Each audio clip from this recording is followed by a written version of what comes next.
May dahilan kung bakit ka narito ngayon. Hindi aksidente na nakita mo ang mensaheng ito. May tinig na bumubulong sa iyong puso at ito ay mula sa langit. Sa likod ng katahimikan, may isang nilalang ng liwanag na hindi nagsasawang bantayan ka. Ang iyong anghel ay may dalang mensahe na hindi mo dapat baliwalain. Isa itong paalala na may mahalagang bahagi ng iyong buhay na ngayon ay gumagalaw sa mundo ng di nakikita. Ito ay tungkol sa tunay mong pag-ibig, isang pag-ibig na hindi lamang para sa puso, kundi para rin sa kaluluwa. Pakinggan mo ang buong mensaheng ito sapagkat sa dulo nito ay may pagpapala na inilaan para lamang sa iyo. Huwag mong hayaang lumampas, ito nang hindi mo nauunawaan ang kabuuan. Ang bawat salita ay gabay, ang bawat pangungusap ay hininga mula sa langit. Kung mararamdaman mong may liwanag sa iyong loob habang nakikinig, ito ay patunay na ang iyong anghel ay malapit na sa iyo ngayon. Inaanyayahan kitang mag-iwan ng like, mag-subscribe kung hindi ka pa nakasali at ibahagi ang mensaheng ito kung may ibang babae ring kailangang makarinig ng pag-asa ngayon. May tinig na nagsusumamo sa langit para sa iyong pangalan. Ang iyong mga luha, kahit hindi mo na ipapakita sa iba, ay naririnig sa daigdig ng mga anghel.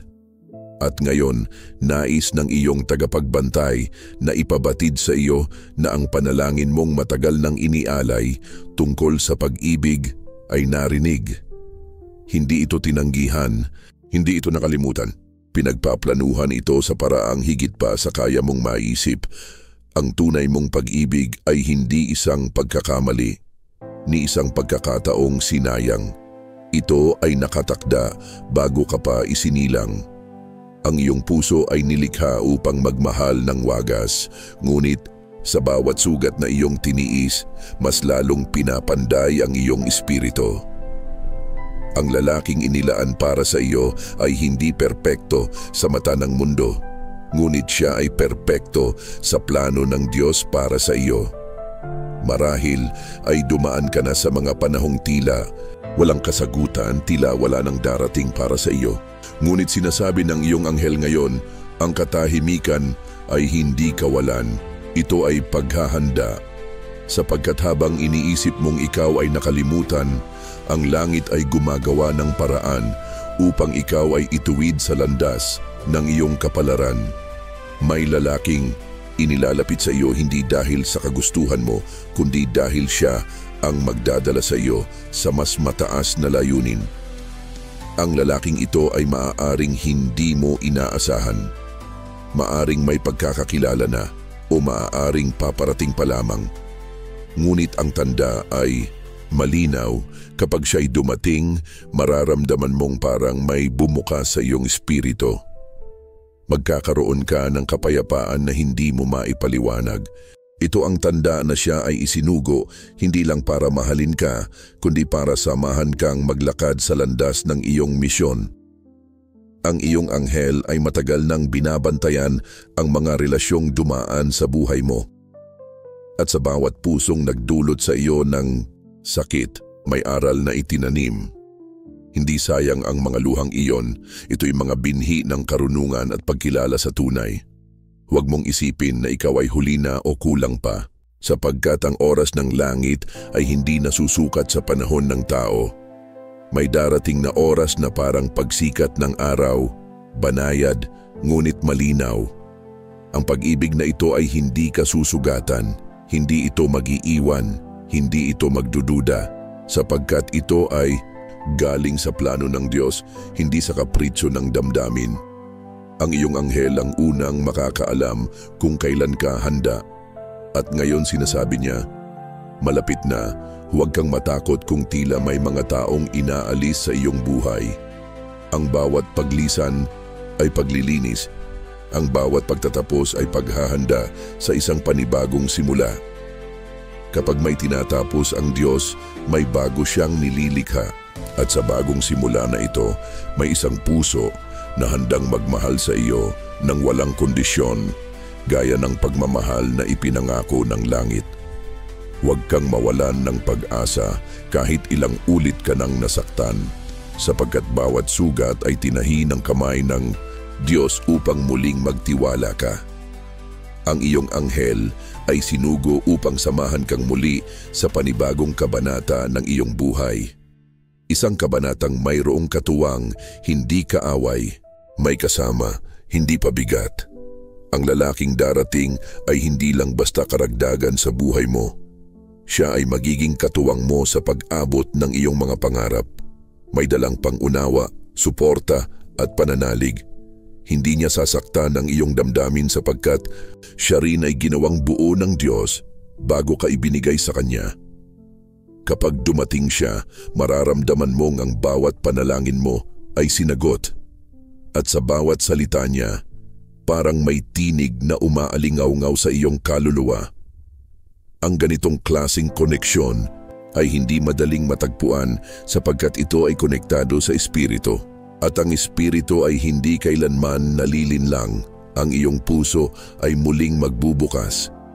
Hindi dahil sa pangangailangan, kundi dahil sa katiyakan. Ang katiyakan na ito ay hindi galing sa isip, kundi sa gabay ng iyong anghel. Sa mga panahong nag-aalangan ka, bumalik ka lamang sa panalangin ito at mararamdaman mong ang liwanag ay muling sisiklab sa iyong loob. Ang pag-ibig na ito ay hindi darating para lamang pasayahin ka. Darating ito upang itaas ka sa pananampalataya, sa pagkatao at sa layunin mo sa mundong ito. Ang taong ito ay dadating hindi upang kunin ang liwanag mo, kundi upang samahan kang palaganapin ito. Ang tunay mong pag-ibig ay isang misyon. At kung minsan kailangang dumaan sa paghihintay, sa pagluha at sa paglimos ng sagot, ngunit ngayon ang sagot ay dumating. Sa mensaheng ito, isinusumpa ng iyong anghel na ang panahon ng katuparan ay nagsisimula na. Panatilihin mong bukas ang puso mo, ngunit huwag mong ibigay ito sa sinuman lang. Sapagkat ang isang pusong ginto ay dapat lamang ialay sa isang pusong kayang pahalagahan ito. At ang lalaking iyon ay darating na may dalang kapayapaan, hindi gulo, may dalang lakas, hindi takot, at may dalang pag-ibig, hindi kondisyon. Ang mga senyales ay magsisimulang lumitaw, maaaring sa panaginip, sa salita ng ibang tao o sa kakaibang damdamin sa iyong puso. Kapag naramdaman mong parang may tinig na bumubulong, siya na, makinig ka sapagkat iyon ay tinig ng iyong tagapagbantay. Patuloy kang manalangin, patuloy kang maniwala, sapagkat ang paniniwala ay isang susi. Kapag pinanghawakan mo ito, ang pintuan ay bubukas. At sa likod ng pintuang iyon, makikita mo ang lalaking matagal mo nang hinihintay. Hindi lamang para mahalin ka, kundi para mahalin ka sa paraang inorden ng langit.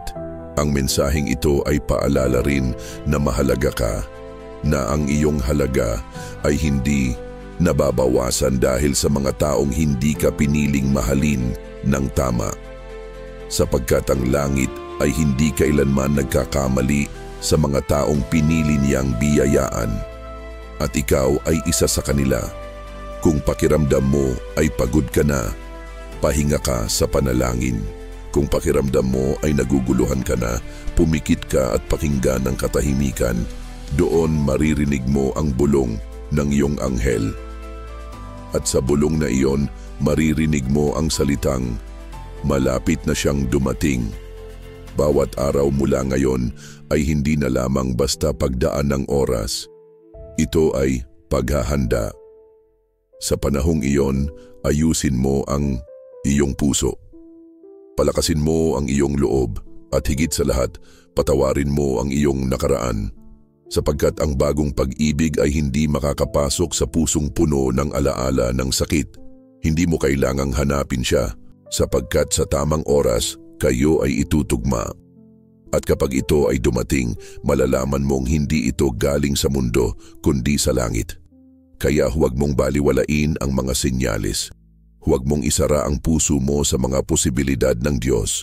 Kung naramdaman mong may liwanag sa mensaheng ito, hindi ka nagkakamali. Ang liwanag na iyon ay patunay na ang iyong anghel ay gumagalaw na sa paligid mo. At kung narito ka pa rin hanggang sa puntong ito, ang mensaheng ito ay tunay ngang para sa iyo. Isa kang babaeng may tadhana at ang tadhanang ito ay magsisimula ng mabunyag. Ngunit tandaan mo, ito pa lamang ang simula ng revelasyong nais ipabatid sa iyo ng iyong anghel.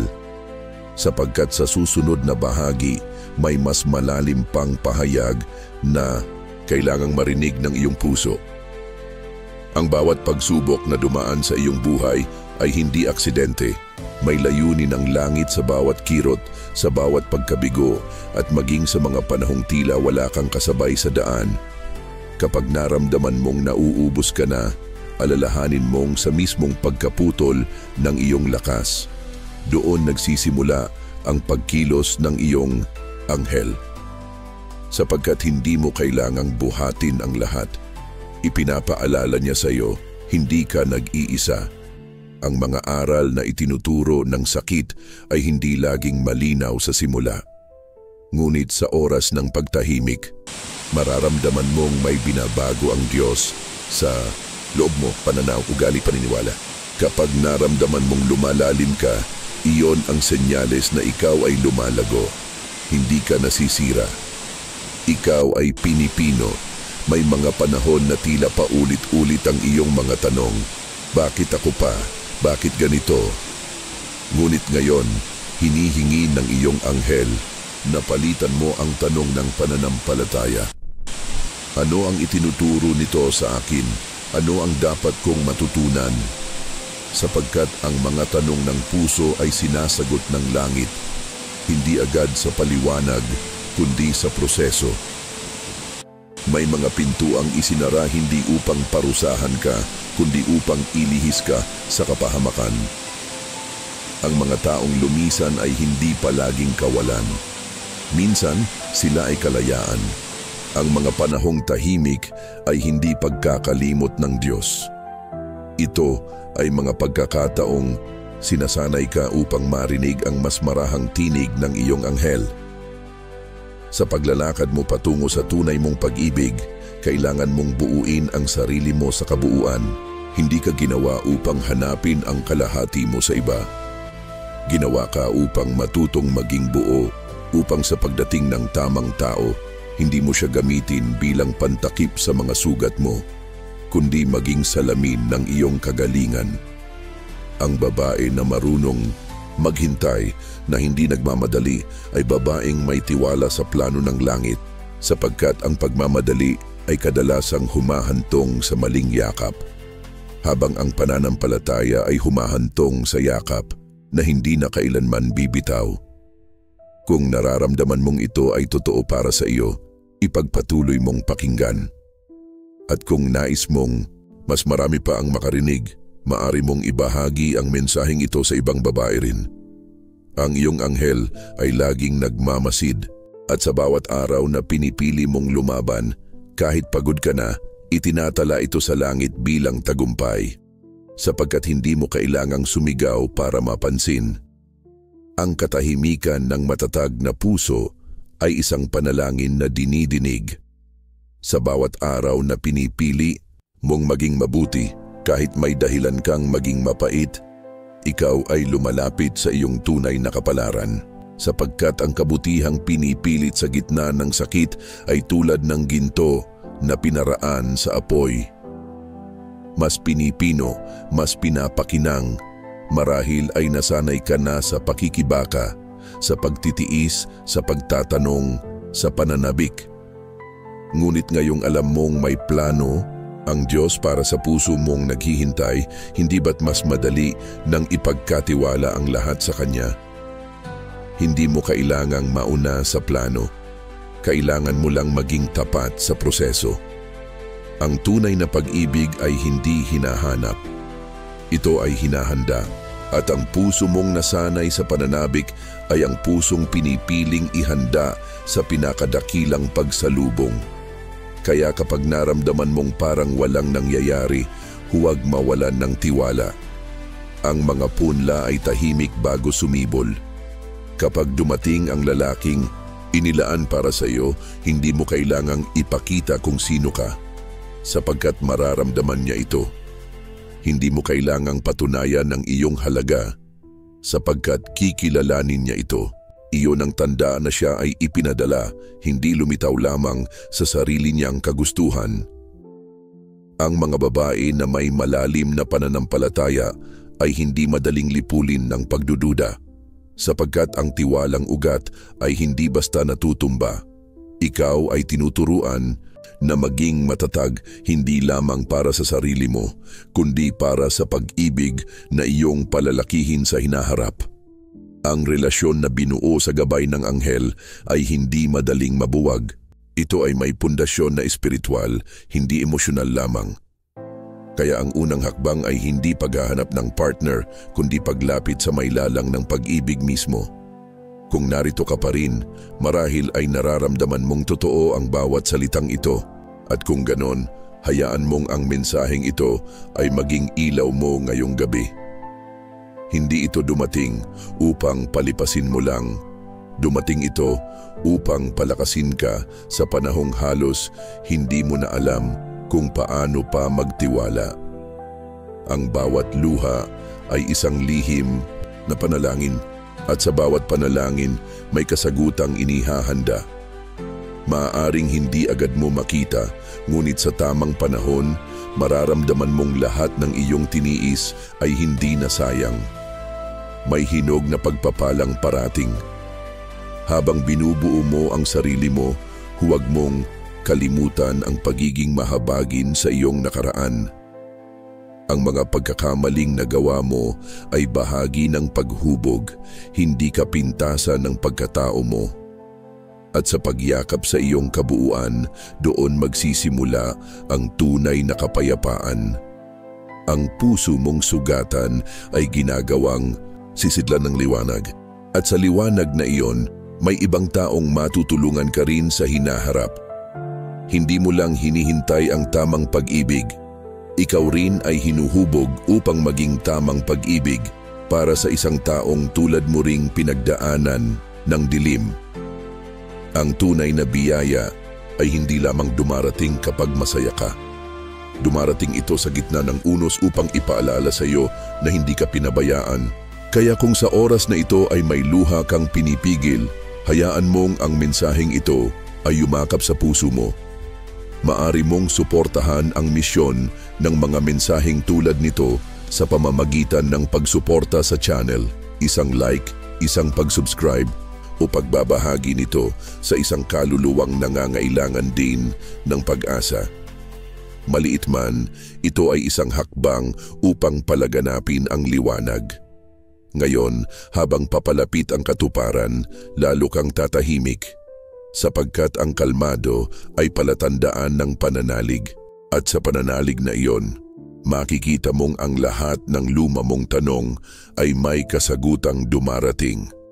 Isa-isa, tahimik at tumpak. Ngunit tandaan mo, ito ay simula pa lamang. Sa susunod, may pahayag pa ang iyong anghel na mas lalong magbubunyag ng iyong espiritual na misyon at ang papel ng iyong puso sa mas mataas na layunin ng langit. Anak ng liwanag, habang isinasara natin ang mensaheng ito, hayaan mong ipabatid ko sa iyo ang galak ng langit sa lahat ng lakas na iyong inipon upang makarating sa puntong ito ng iyong paglalakbay. Nakita ng iyong anghel ang bawat hakbang, bawat luha, bawat dasal na isinambit mo sa katahimikan. At ngayon pinupuri ka ng langit. Hindi dahil perpekto ka, kundi dahil hindi ka sumuko. Hindi mo kailangang maging isang bayani upang magpatuloy. Ang totoo, ang puso mong patuloy na nananalig kahit sugatan ay isang patotoo ng tunay na katapangan. Mahal na mahal ka ng iyong tagapaglikha. Walang kondisyon, walang batayan. Minahal ka kahit bago mo pa siya piliing mahalin din. At ako, bilang tagapagdala ng mensahe mula sa langit, ay ipinagmamalaki ang lakas mo. Hindi ka na ang dati. Ikaw ngayon ay mas malalim, mas matatag at mas handa na tanggapin ang biyayang itinakda para sa iyo. Hindi mo lang nilabanan ang unos, pinili mong lumago sa loob nito. At iyon ay isang tagumpay na hindi kayang agawin ni Numan. Salamat sa pagbibigay ng oras at puso mo upang pakinggan ang boses ng iyong anghel. Kung tunay mong naramdaman na ang mensaheng ito ay isinulat para sa iyo, nais kong hikayatin ka na kumpirmahin ang iyong pagtanggap sa pamamagitan ng pagsulat sa komento ng mga salitang, "Kaya ko ang lahat ng bagay sa pamamagitan ni Kristo na nagpapatalakas sa akin." Sa pagsambit nito, isinusuko mo ang pagod at tinatanggap ang lakas na mula sa Kanya. At kung naramdaman mong pinagpala ka ng mensaheng ito, inaanyayahan kita na maging daluyan ng pagpapala sa iba. Mag-subscribe sa ating channel, i-activate ang kampanilya at ibahagi ito sa iba pang kaluluwang nangangailangan ng liwanag. Dahil sa bawat isang kaluluwang nadadala sa liwanag, ang buong langit ay nagagalak. Maraming salamat, mahal na kapatid. Patuloy kang pinagmamasdan ng iyong anghel at ang iyong kwento ay hindi pa tapos. Magkita tayong muli sa susunod na mensahe mula sa langit.